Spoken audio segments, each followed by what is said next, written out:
Welcome in. It is day 293, and you're speaking to the Meeples Champion. And today we're going over a game that I actually do not have here physically. Me and none of my friends owned the game. However, when I was playing during COVID on Board Game Arena all the time, it was one of my two-player choices that I would start the night off as we waited for people to log in. The game is called Mr. Jack. Now, Mr. Jack is an interesting game. It's a Sherlock Holmes style game where there are 8 characters. And each turn, they basically are flipping who's in charge of what characters. And on your turn, you're going to get to be able to move somebody and activate their ability. So you're going to move someone, you're going to say, okay, I'm using this person to move the lantern, or I'm going to use this person to shift up which lights are on. I'm going to use this person to push another person, or they move a lot. And essentially, the board has a whole bunch of ways to put people in and out of the light. Now, at the end of the round, when you're completely finished with everything, you're going to figure out which characters are in the dark and which characters are in the light. And whichever side has Mr. Jack, the bad guy, in it, that side is safe. And whichever side doesn't, all those characters are revealed that they were not Mr. Jack. And you're going to get a little bit closer to figuring out who the murderer is. Well, during this game, as time goes on, each round, one of the lights shuts off. It's harder to be in the light. At the same time, gates start opening up, meaning now there's an escape route for Mr. Jack. So whoever the character is that represents Mr. Jack and knows who the bad guy is, their job is to try to get Mr. Jack out the door. But they can't make it too obvious because it's usually not very easy to get near one of these gates and get out.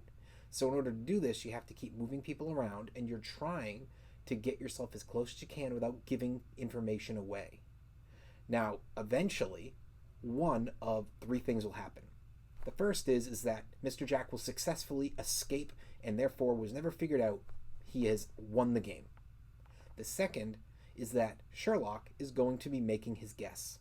He's going to accuse a character, and he's either correct or he's incorrect. If he's correct, he wins the game. But if he's incorrect, he loses the game. So, how do you do this? How do you go and make the accusation? Of course, there's the who is in and who is out of the light. So, obviously, as the person who's in charge of Mr. Jack, your job is to try and make it so that Mr. Jack is with as many people as possible on the same thing. You don't want Mr. Jack to be singled out and be part of 2 on the first turn, and all of a sudden there's 6 in the dark, and now, boom, 6 people are eliminated from contention. That makes it really hard to win.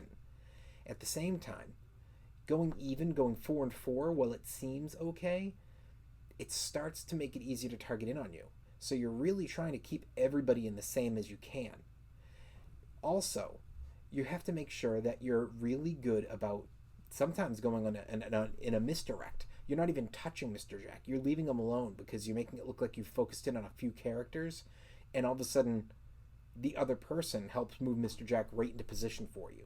So it's a real interesting cat and mouse game of trying to not only get your character where you want it to be, but get your opponent thinking the way you want them to. That being said, why don't we jump in? Let's talk our 7 categories and see where this game lands for us.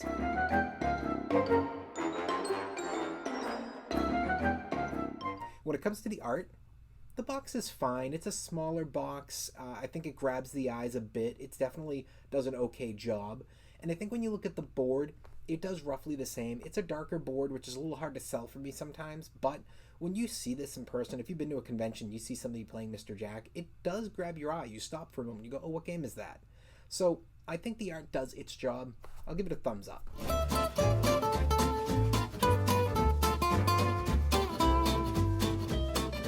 Your components. I mean, primarily this game is just all your 8 character cards and a bunch of cardboard pieces that show the light, the characters on the board. I think that it's good components. They're perfectly acceptable. Thumbs up. Your price. For me, especially having found this game on Board Game Arena, even though this only comes in at about $25, maybe $30, it's a little bit too steep for a game that I find is annoyingly hard to set up and to really keep track of. Board Game Arena does a great job of making this game simple for people to sit down and play and not have to figure out, wait, where am I allowed to move and What was the setup with the light? It makes it so simple. I think that it's a little too complicated for its price. If this game was like $15, sure, I'd throw it in my collection because it's fun. But for 25 or 30, it's just a little bit steep for a game that I know requires a lot of attention in order to play it in person. Whereas online, I can enjoy this game, I can strategize in this game, but I can also talk a subject outside of the game and not forget what's going on. So for me, thumbs down. Your difficulty. I think this is fine for kids and beginners, and I think that the experienced and experts can enjoy it as well. Again, I think that if you're playing online, it's for everybody. If you're in person, maybe you lose those kids. But in general, thumbs up.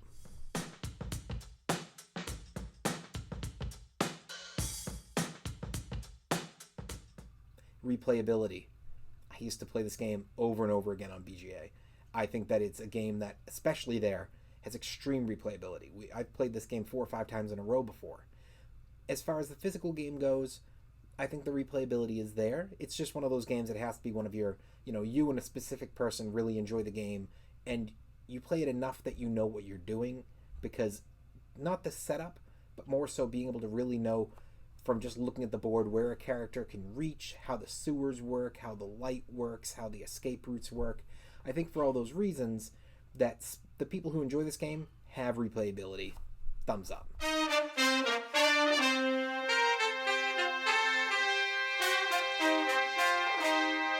Keys to victory. The keys are simple. Who are you? Are you Sherlock, or are you Mr. Jack? And therefore, are you trying to escape, or are you trying to discover who the murderer is? And therefore, how are you using your different abilities?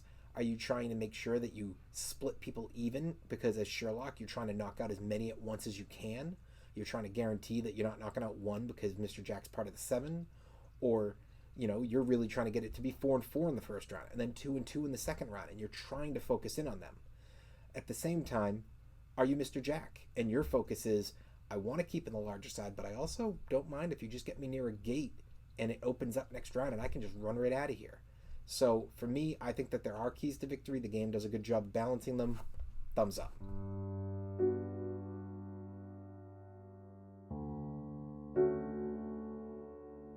Is the game unique? The game does feel a bit unique. I mean, being able to be between these two characters, you only have 4 per turn, and you're going back and forth. So, 4 people pop up, and you go, well, can I move Mr. Jack and try to get out this round or not? You only get 1 out of every 2 rounds that you can move Mr. Jack.